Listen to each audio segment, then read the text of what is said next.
الحمد لله نحمده ونستعينه ونؤمن به ونتوكل عليه ونعوذ بالله من شرور أنفسنا ومن سيئات أعمالنا من يهده الله فلا مضل له ومن يضلله فلا هادي له أشهد أن لا إله إلا الله وحده لا شريك له وأشهد أن محمدًا عبده ورسوله أرسله بالهدى ودين الحق ليظهره على الدين كله وكفى بالله شهيدا اللهم صل على محمد وعلى آل محمد كما صليت على إبراهيم وعلى آل إبراهيم إنك حميد مجيد اللهم بارك على محمد وعلى آل محمد كما باركت على إبراهيم وعلى آل إبراهيم إنك حميد مجيد أما بعد فإن خير الكلام كلام الله وخير الهدي هدي محمد صلى الله عليه وسلم وشر الأمور محدثاتها وكل محدثة بدعة وكل بدعة ضلالة وكل ضلالة في النار يا أيها الإخوان والأخوات أوصيكم وإياي أولا بتقوى الله أعوذ بالله من الشيطان الرجيم بسم الله الرحمن الرحيم يا أيها الذين آمنوا اتقوا الله حق تقاته ولا تموتن إلا وأنتم مسلمون ഏറ്റവും സ്നേഹം നിറഞ്ഞ സത്യവിശ്വാസികളെ സഹോദരീ സഹോദരന്മാരെ, അല്ലാഹു റബ്ബുൽ ഇസ്സത്തിൻ്റെ വിധിവിലക്കുകൾക്കനുസരിച്ച് ജീവിതത്തെ ക്രമീകരിക്കണമേ എന്ന് ആദ്യമേ എന്നോടും തുടർന്ന് നിങ്ങളോടും വസിയത്ത് ചെയ്യുകയാണ്. നമ്മുടെ ജീവിതത്തിന് ലക്ഷ്യബോധമുണ്ടാകുവാനും അല്ലാഹുവിനെ കൂടുതൽ അടുക്കാനും സഹായിക്കുന്ന 6 പ്രധാന കാര്യങ്ങളാണ് ഈ ഒരു ഖുതുബയിലൂടെ സൂചിപ്പിക്കാൻ ഉദ്ദേശിക്കുന്നത്. ഈ കാര്യങ്ങൾ നമ്മുടെ ജീവിതത്തിൽ പകർത്തിയാൽ ദുനിയാവിലും ആഖിറത്തിലും അല്ലാഹു നമുക്ക് സമാധാനവും വിജയവും തരുമെന്ന് ഹദീസിലൂടെയും ആയത്തിലൂടെയും നമുക്ക് മനസ്സിലാക്കാൻ സാധിക്കും. ഒന്നാമത്തെ കാര്യം, എന്ത് പ്രവർത്തനം ചെയ്യുമ്പോഴും അള്ളാഹുവിൻ്റെ തൃപ്തിക്ക് വേണ്ടിയായിരിക്കുക, അഥവാ ആത്മാർത്ഥതയുണ്ടായിരിക്കുക, ഇഖ്ലാസ് ഉണ്ടായിരിക്കുക. എല്ലാ പ്രവർത്തനങ്ങളുടെയും അടിസ്ഥാനം അള്ളാഹുവിനുള്ള ആത്മാർത്ഥതയാണ്. വമാ ഉമിറു ഇല്ലാ ലിയഅ്ബുദുല്ലാഹ മുഖ്ലിസീന ലഹുദ്ദീൻ. നമ്മുടെ അള്ളാഹു കൽപ്പിച്ചിരിക്കുന്നത് ഇല്ലാ ലിയഅ്ബുദുല്ലാഹ്, അള്ളാഹുവിനെ ആരാധിക്കണം. എങ്ങനെ? കീഴ്വണക്കത്തോടുകൂടി ഇഖ്ലാസോടുകൂടി അള്ളാഹുവിനെ ആരാധിക്കണം. നമ്മുടെ ഇബാദത്തുകളുടെ ആത്മാവാണ് ഇഖ്ലാസ്. ഇഖ്ലാസില്ലാത്ത ഏതൊരു പ്രവർത്തനവും അത് പാഴായി പോകാൻ സാധ്യതയുണ്ട്. അതുകൊണ്ട് ഒരാൾ പ്രവർത്തിക്കുന്നതിലല്ല കാര്യം, മറിച്ച് ആ പ്രവർത്തനത്തിന് മുമ്പ് നിയ്യത്ത് നന്നാക്കുകയും അത് ഇഖ്ലാസോടുകൂടി ആയിത്തീരുകയും ചെയ്യുക എന്നതാണ് ഏറ്റവും പ്രധാന കാര്യം. ആത്മാവില്ലാത്ത മനുഷ്യനെ പോലെയാണ് ഇഖ്ലാസില്ലാത്ത പ്രവർത്തനമെന്ന് നമ്മൾ മനസ്സിലാക്കണം. ഇന്നമൽ അഅ്മാലു ബിന്നിയാത്ത് വ ഇന്നമാ ലികുല്ലി ഇംറിഇൻ മാ നവ. തീർച്ചയായും പ്രവർത്തനങ്ങൾ അത് നിയ്യത്തനുസരിച്ച് ഉള്ളതാണ്. എന്തിനാണോ ചെയ്യുന്നത് ആ നിയ്യത്തനുസരിച്ച്. നിയ്യത്തില്ലാതെ ഒരാൾക്കും ഒരു പ്രവർത്തനവും ചെയ്യാൻ സാധിക്കുകയില്ല.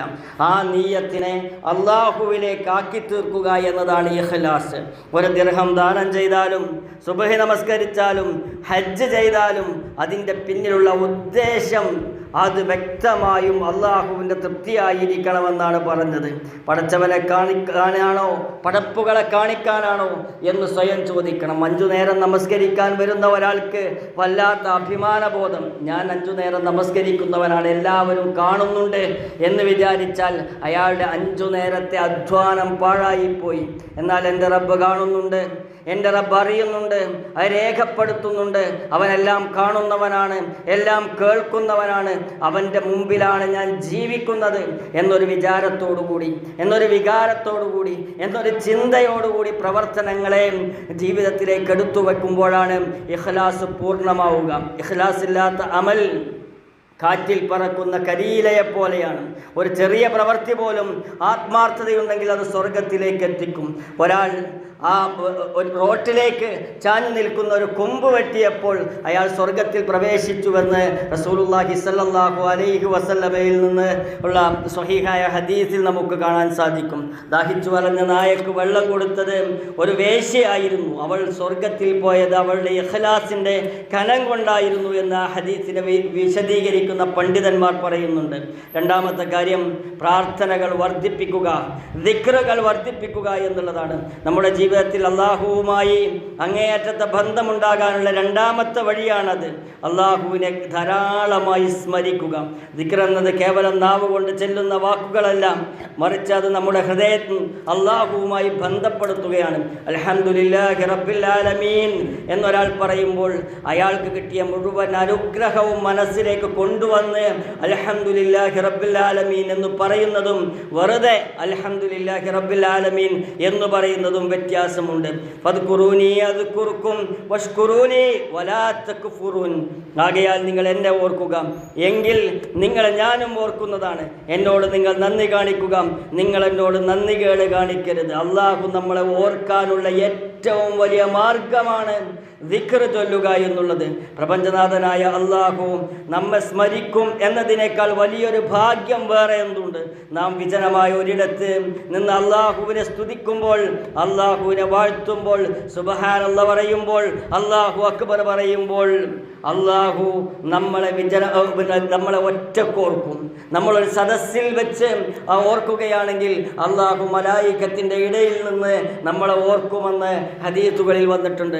നബി സല്ലല്ലാഹു അലൈഹി വസല്ലം ദിക്ർ ചൊല്ലുന്നവനെയും ചൊല്ലാത്തവനെയും ഒരു വലിയ സത്യത്തോട് ഉപമിച്ചിട്ടുണ്ട്. മസലുല്ലദീ യദ്കുറു റബ്ബഹു. ഒരാൾ ദിക്ർ ചൊല്ലുകയാണ്, അള്ളാഹുവാകുന്ന രക്ഷിതാവിനെ ഓർക്കുകയാണ്. വല്ലദീ ലാ യദ്കുറു റബ്ബഹു. അതേപോലെ അള്ളാഹുവിനെ ഓർക്കാത്ത ഒരാളും. ഇവർ രണ്ടാളും തമ്മിലുള്ള വ്യത്യാസം എന്താ? മസലുൽ ഹയ്യി വൽ മയ്യിത്ത്. ജീവിച്ചിരിക്കുന്നവനും മരിച്ചവനും തമ്മിലുള്ള വ്യത്യാസം. അള്ളാഹുവിനെ ഒരു പ്രാവശ്യം പോലും ഓർക്കാത്തവനാണോ അവൻ മരിച്ചതിനു സമമായാണ് ജീവിക്കുന്നത്. തൻ്റെ രക്ഷിതാവിനെ സ്മരിക്കുന്നവൻ്റെയും സ്മരിക്കാത്തവൻ്റെയും ഉപമ ജീവനുള്ളവൻ്റെയും മരണപ്പെട്ടവൻ്റെയും ഉപമ പോലെയാണ് എന്നാണ് പറഞ്ഞതിനർത്ഥം. അതായത് ദിക്റില്ലാത്ത ഹൃദയം ഒരു ശവപ്പറമ്പ് പോലെയാണ്. അവിടെ സമാധാനമോ വെളിച്ചമോ ഉണ്ടാവുകയില്ല. ശരീരം ജീവിച്ചിരിക്കുന്നുണ്ടെങ്കിലും ആത്മാവ് മരവിച്ച അവസ്ഥയിലായിരിക്കും. ദിക്റിൽ വലിയ ആശ്വാസമുണ്ട്. നിങ്ങൾക്കെന്തു പ്രയാസമുണ്ടെങ്കിലും, എന്ത് ദുഃഖമുണ്ടെങ്കിലും, എന്തുത്കണ്ഠയുണ്ടെങ്കിലും, എന്താശങ്കയുണ്ടെങ്കിലും, എത്ര വലിയ കടമുണ്ടെങ്കിലും, എത്ര വലിയ പ്രയാസമുണ്ടെങ്കിലും നിങ്ങളുടെ മനസ്സു ശാന്തമാകണോ? അതിന് ആ പ്രശ്നങ്ങളൊന്നും തീർന്നതുകൊണ്ട് ശാന്തമാവുകയില്ല. മറിച്ച് അത് ശാന്തമാകാനുള്ള ഏറ്റവും നല്ല മാർഗം അലാ ബിദിക്രില്ലാഹി തത്മഇന്നുൽ ഖുലൂബ്. അറിഞ്ഞേക്കുക, ബിദിക്രില്ല, അല്ലാഹുവിനെ കുറിച്ചുള്ള സ്മരണയിൽ നിന്നാണ് ഒരാളുടെ മനസ്സ് ശാന്തമാകുന്നത്. ഇബ്നു ഖയ്യിം റഹ്മഹുല്ലാഹ് പറഞ്ഞു, മത്സ്യത്തിന് വെള്ളം എങ്ങനെയാണോ അതേപോലെയാണ് വിശ്വാസിക്ക് ദിക്ർ.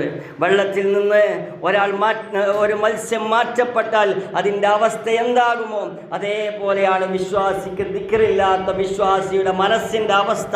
അതുകൊണ്ട് ജോലി തിരക്കുകൾക്കിടയിലും നാവ് കൊണ്ട് സുബ്ഹാനല്ലാഹ് പറയാൻ, അൽഹംദുലില്ലാഹ് പറയാൻ, അല്ലാഹു അക്ബർ പറയാൻ, ലാ ഇലാഹ ഇല്ലല്ലാഹ് പറയാൻ നമുക്ക് സാധിക്കണം.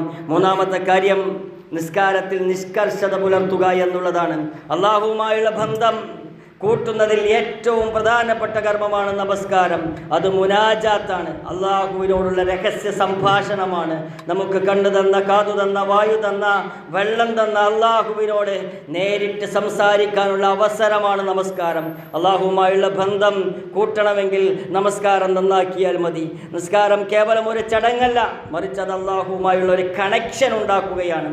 ആ കണക്ഷൻ തകർന്നാൽ നമ്മുടെ ജീവിതത്തിൻ്റെ സമാധാനവും തകരും. ഇന്ന സ്വലാത്ത കാനത് അലൽ മുഅ്മിനീന കിതാബൻ മൗഖൂത. അത് സമയം നിർണയിക്കപ്പെട്ടിട്ടുണ്ട്. ആ സമയത്താണ് നമസ്കാരം ചെയ്യേണ്ടത്. സമയനിഷ്ഠയില്ലാത്ത നമസ്കാരം ഒരു വിശ്വാസിയുടെ ജീവിതത്തിൽ വലിയൊരു ന്യൂനതയാണ്, വലിയൊരു ദുർബലതയാണ്, വലിയൊരു കുറവാണ്. അഖ്റബു മാ യകൂനുൽ അബ്ദു മിൻ റബ്ബിഹി വഹുവ സാജിദുൻ ഫഅക്തറു ദുആ. അടിമ തൻ്റെ നാഥനോട് ഏറ്റവും അടുക്കുന്ന സമയം അവൻ സുജൂദിലായിരിക്കുമ്പോഴാണ്. അതിനാൽ നിങ്ങൾ സുജൂദിൽ പ്രാർത്ഥന വർദ്ധിപ്പിക്കുക എന്ന് റസൂലുള്ളാഹി സ്വല്ലല്ലാഹു അലൈഹി വസല്ലം പറഞ്ഞിട്ടുണ്ട്. നമ്മുടെ സങ്കടങ്ങളും നമ്മുടെ ആവശ്യങ്ങളും പടച്ചവനോട് പറയാൻ ഇതിലും വലിയൊരു വേദിയില്ല. നിസ്കാരമാണത്. ലോകം മുഴുവൻ അടച്ചുപൂട്ടിയാലും അള്ളാഹുവുമായുള്ള ഈ സംഭാഷണത്തിൻ്റെ വാതിൽ എന്നും തുറന്നിരിക്കുക എന്നത് വിശ്വാസിക്ക് പഥ്യമായ ഒരു കാര്യമായിരിക്കേണ്ടതുണ്ട്. പ്രത്യേകം ശ്രദ്ധിക്കേണ്ട ഒരു കാര്യം, ഒന്ന്, നിസ്കാരത്തെ മുൻഗണനാ പട്ടികയിൽ ഒന്നാമതാക്കുക. ബാങ്ക് വിളിക്കുമ്പോൾ മറ്റു ജോലികൾ മാറ്റിവെക്കുക. എനിക്ക് നിസ്കരിക്കാൻ സമയമായി എന്ന് വിചാരിച്ച് മുന്നോട്ട് പോകുക. നമസ്കരിക്കാൻ സമയമില്ല, എൻ്റെ ഈ പണി തീരട്ടെ, ജോലി തീരട്ടെ എന്ന് വിചാരിക്കുന്നത് സൃഷ്ടാവിനോടുള്ള അവഗണനയാണെന്ന് ചിന്തിക്കാൻ നമുക്ക് സാധിക്കണം. എൻ്റെ നിസ്കാരത്തിന് ശേഷം മാത്രമേ ഞാൻ മറ്റുള്ള ജോലിക്ക് സമയം കാണുകയുള്ളൂ എന്ന് വിചാരിക്കേണ്ടതുണ്ട്. കാരണം അത് നമ്മൾ അള്ളാഹുവിനോട് വെച്ച ഡീലാണ്. ആ ഡീല് പൂർത്തിയാക്കിയിട്ടില്ലെങ്കിൽ അതിൻ്റെ ശിക്ഷ നാളെ പരലോകത്ത് അനുഭവിക്കേണ്ടി വരും. രണ്ടാമത്തെ കാര്യം, നമസ്കാരവുമായി ബന്ധപ്പെട്ട രണ്ടാമത്തെ കാര്യം ജമാഅത്ത് ശീലമാക്കുക എന്നുള്ളതാണ്. പ്രത്യേകിച്ചും പുരുഷന്മാർ പള്ളിയിൽ ജമാഅത്തിൽ പങ്കെടുക്കാൻ ശ്രദ്ധിക്കുക. ഇത് നമ്മുടെ ജീവിതത്തിന് ഒരു കൃത്യമായ ടൈം ടേബിൾ നൽകും. ഒരാൾക്ക് ഡിസിപ്ലിൻ വേണം, ഒരാൾക്ക് സമയക്രമം പാലിക്കണോ, അയാൾക്ക് ജീവിതത്തിൽ വിജയിക്കണോ, അയാൾ 5 നേരം കൃത്യമായി ജമാഅത്ത് നമസ്കരിച്ചാൽ മതി. ആ ടാസ്ക് പൂർത്തിയാക്കുന്നവന് ഏത് സമയക്രമത്തെയും ജീവിതത്തിലേക്ക് കൊണ്ടുവരാൻ സാധിക്കും. സുന്നത്ത് നിസ്കാരങ്ങൾ ശ്രദ്ധിക്കുക. ഫർളിന് പുറമെയുള്ള റവാത്തിബ് സുന്നത്തുകൾ ശീലിക്കുന്നത് ഫർളിലെ പോരായ്മകൾ പരിഹരിക്കാൻ കാരണമാകും. നമ്മൾ നാളെ പരലോകത്തെത്തി നമ്മളെ നമസ്കാരം പരിശോധിക്കുമ്പോൾ ഫർളിനുള്ള ന്യൂനത മലക്കുകളോട് സുന്നത്തിൽ നിന്നെടുത്ത് പരിഹരിക്കാൻ പറയുമെന്ന് സുദീർഘമായ ഹദീസിൽ വന്നിട്ടുണ്ട്. അപ്പോൾ നമസ്കാരം ശ്രദ്ധിക്കണം. നാലാമത്തെ കാര്യം, ഖുർആൻ പാരായണം. അള്ളാഹുവുമായുള്ള ബന്ധം പുതുക്കാനുള്ള നാലാമത്തെ വഴി വിശുദ്ധ ഖുർആനുമായുള്ള സൗഹൃദമാണ്. ബാപ്പ മരിച്ചു കുറേ കാലമായി. ബാപ്പയുടെ ഒരു വാചകം എടുത്തു പറയുമ്പോൾ ബാപ്പയെ ഓർക്കാതിരിക്കുമോ? ഉമ്മയില്ല, ഉമ്മയുടെ ഒരു വാചകം എടുത്തു പറയുമ്പോൾ ഉമ്മ അന്ന് അങ്ങനെ പറഞ്ഞതാണ് എന്ന് പറയുമ്പോൾ ഉമ്മയെ ഓർക്കുമല്ലോ. അതേപോലെ ഖുർആൻ എന്നത് കലാമുല്ലാഹ്, അള്ളാഹുവിൻ്റെ കലാമാണ്. ഖുർആൻ എന്നത് വെറും ഒരു പുസ്തകമല്ല, അത് അള്ളാഹു നമ്മളോട് നടത്തുന്ന സംസാരമാണ്. നാം ഖുർആൻ ഓതുമ്പോൾ യഥാർത്ഥത്തിൽ അള്ളാഹുവിൻ്റെ വചനങ്ങളെയാണ് നാവ് കൊണ്ട് ഉച്ചരിക്കുന്നത്. കിതാബുൻ അൻസൽനാഹു ഇലൈക മുബാറകുൻ ലിയദ്ദബ്ബറു ആയാതിഹി വലിയതദക്കറ ഊലുൽ അൽബാബ്. നിനക്ക് നാം അവതരിപ്പിച്ചു തന്ന അനുഗ്രഹീത ഗ്രന്ഥമത്രേ ഇത്. ഇതിലെ ആയത്തുകളെ പറ്റി അവർ ചിന്തിച്ചു നോക്കുന്നതിനും ബുദ്ധിമാന്മാർ ഉത്ഭുതരാകുന്നതിനും വേണ്ടിയാണ് ആ ഖുർആൻ ഇറക്കിയിട്ടുള്ളത്. അപ്പോൾ ചിന്തിച്ചു നോക്കാൻ ഉള്ള അനുഗ്രഹീത ഗ്രന്ഥമാണ് ഖുർആൻ. അതുകൊണ്ട് അതിൽ നിന്നും ഉത്ബുദ്ധത നേടാൻ നമുക്ക് സാധിക്കണം. ഖുർആൻ പാരായണം ചെയ്യണം. ഖുർആൻ ഓതുന്നത് കേവലം പുണ്യത്തിനു വേണ്ടി മാത്രമല്ല, മറിച്ച് അത് ജീവിതത്തിൻ്റെ ഇരുട്ടുകൾ മാറ്റാനുള്ള പ്രകാശമായി അതിനെ കാണണം. ഇഖ്റഉൽ ഖുർആൻ ഫഇന്നഹു യഅതി യൗമൽ ഖിയാമത്തി ശഫീഅൻ ലിഅസ്ഹാബിഹി. നിങ്ങൾ ഖുർആൻ പാരായണം ചെയ്യുക. തീർച്ചയായും അത് അന്ത്യനാളിൽ ആളുകൾക്ക്, അത് ഓതിയവർക്ക് ശുപാർശകനായി വരുന്നതാണ്. നമ്മെ സഹായിക്കാൻ ആരുമില്ലാത്ത വിചാരണ വേളയിൽ നമ്മുടെ കൂടെ നിൽക്കാൻ ഖുർആൻ ഉണ്ടായിരിക്കും. ഖുർആൻ എഴുന്നേറ്റ് നിന്ന് പറയും, ഇവൻ ഉറക്കമിളച്ച് ഖുർആൻ ഓതിയവനാണ് റബ്ബേ, റബ്ബേ ഇവനെ സ്വർഗത്തിലാക്കണം, ഇവനെ നരകത്തിൽ പ്രവേശിപ്പിക്കരുതേ എന്ന് നമ്മൾ ഖുർആനെ പരിഗണിച്ചാൽ ഖുർആൻ പറയും. പ്രായോഗികമായി നമുക്ക് ഖുർആനുമായി ബന്ധപ്പെട്ട് എന്താണ് ചെയ്യാൻ കഴിയുക? ഖുർആനുമായി അകന്നു നിൽക്കുന്നവർക്ക് ലളിതമായ ചില വഴികൾ പറഞ്ഞു തരാം. ഒന്ന്, ദിവസവും ചുരുങ്ങിയത് 1 പേജ് അല്ലെങ്കിൽ 10 പേജെങ്കിലും ഖുർആൻ പാരായണം ചെയ്യുമെന്ന് ഉറപ്പിക്കുക. 1 പേജിൽ തുടങ്ങുക, 2 പേജിൽ തുടങ്ങുക, എന്നിട്ട് 10 പേജിലേക്കും 20 പേജ് ഓതിയാൽ 1 ജുസ് പൂർത്തിയായി. അതിലേക്കെത്താൻ നമുക്ക് സാധിക്കണം. പാരായണം ചെയ്യുന്ന വരികളുടെ അർത്ഥം ചുരുങ്ങിയ പക്ഷം മലയാളത്തിലെങ്കിലും ഒന്ന് വായിച്ചു നോക്കാൻ നമുക്ക് സാധിക്കണം. നമുക്കുള്ള കാറ്റലോഗാണ്, നമ്മൾ കേടുവരാതിരിക്കാനുള്ള പുസ്തകമാണ് ഖുർആൻ. ആ പുസ്തകം ആദ്യം മുതൽ അവസാനം വരെ 1 പ്രാവശ്യമെങ്കിലും മലയാള പരിഭാഷ വായിക്കാത്തവൻ എങ്ങനെയാണ് നന്നാവുക? അതുകൊണ്ട് ഖുർആൻ മുഴുവൻ അർത്ഥമറിഞ്ഞ് വായിക്കാൻ നമുക്ക് സാധിക്കണം. സുബഹിക്ക് ശേഷമുള്ള സമയം ഖുർആനിനായി മാറ്റിവെക്കുക. ആ ദിവസം മുഴുവൻ അത് നമുക്ക് വലിയ ഊർജം നൽകുമെന്ന് അനുഭവങ്ങളെ കൊണ്ട് തെളിയിച്ച കാര്യമാണ്. നമ്മൾ ചെയ്യുന്നില്ലെങ്കിൽ അത് ചെയ്തു നോക്കിയാൽ നമ്മുടെ ഒരാഴ്ച കൊണ്ട് തന്നെ നമ്മുടെ ജീവിതത്തിൽ വലിയ മാറ്റം വരും. 5ാമത്തെ കാര്യം, നമ്മൾ അല്ലാഹുവുമായി അടുക്കാനുള്ള 5ാമത്തെ കാര്യം പാപങ്ങളിൽ നിന്ന് അകന്നു നിൽക്കുക എന്നതാണ്. അല്ലാഹുവുമായുള്ള ബന്ധം ഏറ്റവും അടുത്തു വരണമെങ്കിൽ പാപങ്ങളില്ലാത്ത ജീവിതം വേണം. ഒരു പാത്രം എത്ര വൃത്തിയാക്കിയാലും അതിലേക്ക് അഴുക്ക് വീണുകൊണ്ടിരുന്നാൽ അത് ഉപയോഗശൂന്യമാകും. അതുപോലെ നമ്മുടെ ഹൃദയവും ഇബാദത്തുകൾ കൊണ്ട് നമ്മളെപ്പോഴും ശുദ്ധീകരിക്കുന്നു. നമസ്കാരം കൊണ്ട്, ഒളു കൊണ്ട്, സദക്ക കൊണ്ട്, മറ്റുള്ളവരോടുള്ള നല്ല പെരുമാറ്റം കൊണ്ടൊക്കെ മനസ്സ് ശുദ്ധമാക്കുന്നതോടൊപ്പം രഹസ്യമായി തിന്മകൾ ചെയ്യുന്നു, പരദൂഷണം പറയുന്നു, നാവിൻ്റെ തിന്മകൾ ഉണ്ടാകുന്നു. അത് വീണ്ടും മാലിന്യങ്ങൾ നിറഞ്ഞ ഒരു പാത്രമായി ഹൃദയത്തെ മാറ്റും.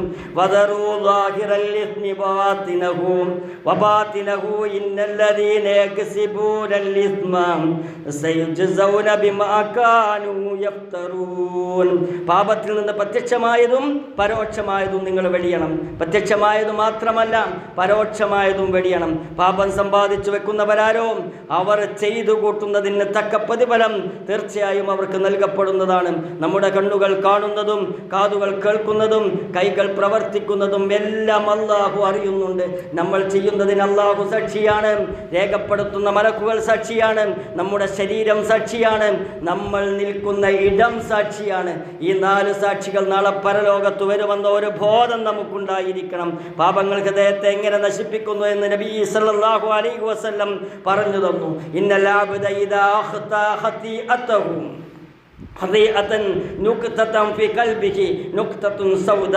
തീർച്ചയായും ഒരു പാപം ചെയ്താൽ അവൻ്റെ ഹൃദയത്തിൽ ഒരു കറുത്ത പുള്ളി വീഴും. ഒരു പാപം ചെയ്താൽ ഒരു കറുത്ത പുള്ളി വീഴും. ഒരു ദിവസം 10 പാപം ചെയ്താൽ 10 കറുത്ത പുള്ളി വീഴും. അപ്പോൾ ഒരു വർഷം എന്നും 10 പാപം ചെയ്യുന്നവന് ഒരു വർഷം കൊണ്ട് 3650 കറുത്ത പുള്ളി വീഴും. ഓരോ പാപവും നമ്മുടെ മനസ്സിനെ കേടുവരുത്തുന്നുണ്ട് എന്നൊരു വിചാരം വേണം. അവൻ ആ പാപത്തെ ഉപേക്ഷിക്കുകയും മാപ്പപേക്ഷിക്കുകയും അതിൽ നിന്ന് മടങ്ങുകയും ചെയ്താൽ അവൻ്റെ ഹൃദയം മിനുസപ്പെടും, അവൻ്റെ ഹൃദയം പ്രകാശിക്കും. എന്നാൽ അവൻ പാപം ആവർത്തിച്ചാൽ ആ കറുപ്പ് വർദ്ധിച്ചു കൊണ്ടിരിക്കും. പ്രായോഗികമായി നമ്മൾ ഈ കാര്യത്തിൽ എന്തു ചെയ്യും? 1, തെറ്റ് ചെയ്യാനുള്ള സാഹചര്യത്തിൽ നിന്ന് വിട്ടുനിൽക്കുക. കൂട്ടുകെട്ടാണൊന്ന്, ഒറ്റയ്ക്കിരിക്കലാണൊന്ന്. ഇതിൽ 2ൽ നിന്നും മാറി നിന്നാൽ വളരെയധികം തെറ്റിൽ നിന്ന് നമുക്ക് ഒഴിവാക്കാൻ സാധിക്കും. ചീത്ത കൂട്ടുകെട്ടുകളിൽ നിന്ന് ഒഴിവാക്കുക. 2ാമത്തത് മൊബൈൽ ഫോൺ നിയന്ത്രിക്കുക. നമ്മുടെ കാലഘട്ടത്തിൽ ഏറ്റവും വലിയ പാപസാധ്യത ഈ വിരൽത്തുമ്പിലിരിക്കുന്ന മൊബൈലിലാണ്. അനാവശ്യമായ കാഴ്ചകളും സംസാരങ്ങളും ഒഴിവാക്കിയാൽ ഒരു ഡിജിറ്റൽ തഖ്വയുണ്ടാക്കാൻ നമുക്ക് സാധിക്കും. 3ാമത്തത് മരണത്തെ ഓർക്കുക. ഏത് പാപത്തിൽ നിന്ന് ഒഴിവാകണമെങ്കിലും മരണത്തെ ഓർത്താൽ മതി. നമ്മൾ അവസാനം ചെയ്യുന്ന കർമ്മമുണ്ടല്ലോ, അത് ആദ്യമായി വിചാരണക്കെടുക്കുകയും ആ കർമ്മം കൊണ്ടായിരിക്കും നമ്മൾ പരലോകത്ത് വിജയവും പരാജയവും തീരുമാനിക്കുക. അവസാനത്തെ കർമ്മം നന്നാക്കണമെന്ന് വിചാരിക്കുന്നവൻ ഏത് സമയത്തും നന്മ ചെയ്യണം. കാരണം ഏത് കർമ്മം കഴിഞ്ഞിട്ടാണ് നമ്മൾ മരിച്ചു പോവുക എന്ന് നമുക്കറിയില്ല. അതുകൊണ്ട് ജീവിതത്തിൽ നന്നാകണമെങ്കിൽ എല്ലാ പാപത്തിൽ നിന്നും വിട്ടുനിൽക്കുകയും ഇങ്ങനെ ഖുർആൻ പാരായണവും ദിക്റും പ്രാർത്ഥനയുമായി ജീവിക്കുകയും ചെയ്യണം. ചെറിയ പാപങ്ങളിൽ നിന്നും ഒഴിവാകുകയും നന്മയിലേക്ക് അടുക്കുകയും ചെയ്താൽ സ്വർഗം നമുക്ക് പ്രാപ്യമായ സ്ഥാനമാകും. ഈ ലോകത്ത് സമാധാന ജീവിതമുണ്ടാകും. അത്തരം മുഅ്മിനീങ്ങളിൽ അല്ലാഹു തആല നമ്മൾ ഓരോരുത്തരെയും ഉൾപ്പെടുത്തുമാറാകട്ടെ.